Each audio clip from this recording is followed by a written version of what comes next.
मध्य प्रदेश के किसानों के लिए मुख्यमंत्री डॉक्टर मोहन यादव ने बड़ी घोषणा की है। किसानों को संबोधित करते हुए उन्होंने कहा कि सरकार हर सुख दुख में किसानों के साथ खड़ी है। उड़द उत्पादक किसानों को प्रोत्साहित करने के लिए बोनस दिया जाएगा। साथ ही जरूरत पड़ने पर उड़द की सरकारी खरीद 25% से बढ़ाकर 60% तक कर दी जाएगी। देखिए एक खास रिपोर्ट। उड़द किसानों को बड़ी सौगात, उड़द पर मिलेगा बोनस। सीएम मोहन यादव ने किया ऐलान, 60% तक होगी खरीद। धान को भी मिलेगा भावांतर योजना का लाभ। एमपी न्यूज पर नहीं देखा तो कहीं नहीं देखा। मुख्यमंत्री डॉक्टर मोहन यादव ने किसानों को संबोधित करते हुए कहा कि प्रदेश सरकार किसानों के हर सुख दुख में उनके साथ खड़ी है। उन्होंने कहा कि किसानों को प्रोत्साहित करने के लिए उड़द पर बोनस देने की शुरुआत की गई है। मुख्यमंत्री ने कहा कि यदि आवश्यकता पड़ी तो उड़द की सरकारी खरीद 25% के बजाय 60% तक की जाएगी।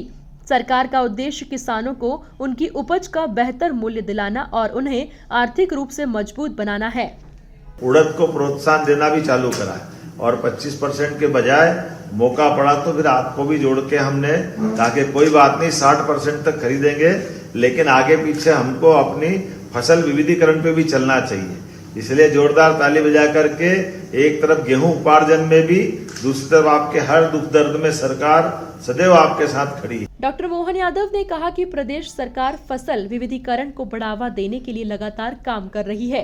इसी कड़ी में सरसों के साथ अब धान को भी भावांतर योजना का लाभ देने का निर्णय लिया गया है।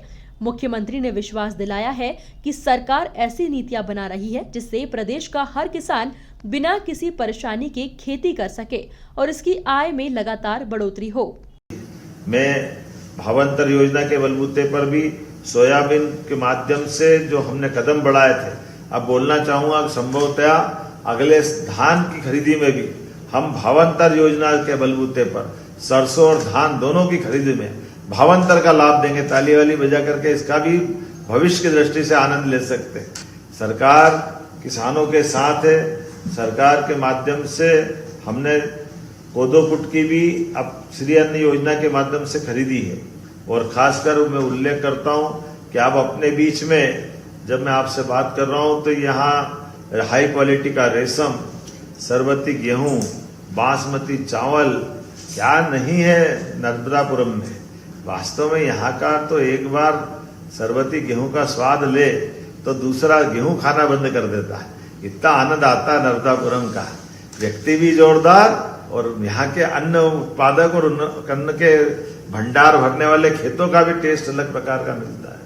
मैं अपनी ओर से एक बार फिर आने वाले समय में मुहासा बावई के बलबूते पर यह हमारा सबसे तेज गति से औद्योगिक क्षेत्र में बदलने वाले जिले में शामिल हुआ है। इरिगेशन में हमको फलोद्यान पे भी आगे बढ़ना है और बड़ी संभावना है हमारे नरसिंहपुर जिले और नर्मदापुरम जिले में, जिसमें हॉर्टिकल्चर के बलबूते पर बहुत सारे अपने अलग अलग प्रकार के आम, अमरूद, संतरा, केला, पपीता, अनार, नींबू ऐसे कई फलों के बाग लगाए जा सकते हैं। बड़े पैमाने पे इस पर अनुदान भी दे रहे हैं।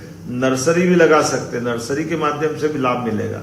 Poly house, shade net house जो सब्जियों, फूलों और उच्च मूल्य वाली फसलों के लिए भी संरक्षित, ऐसे कई प्रकार के कामों में प्रोत्साहन दे रहे हैं।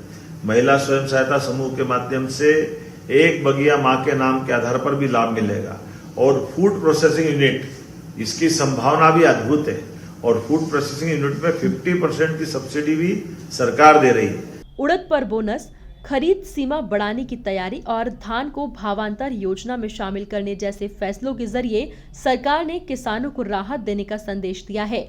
अब इन घोषणाओं के क्रियान्वयन पर किसानों की नजर रहेगी। Bureau report, MP news, Bhopal.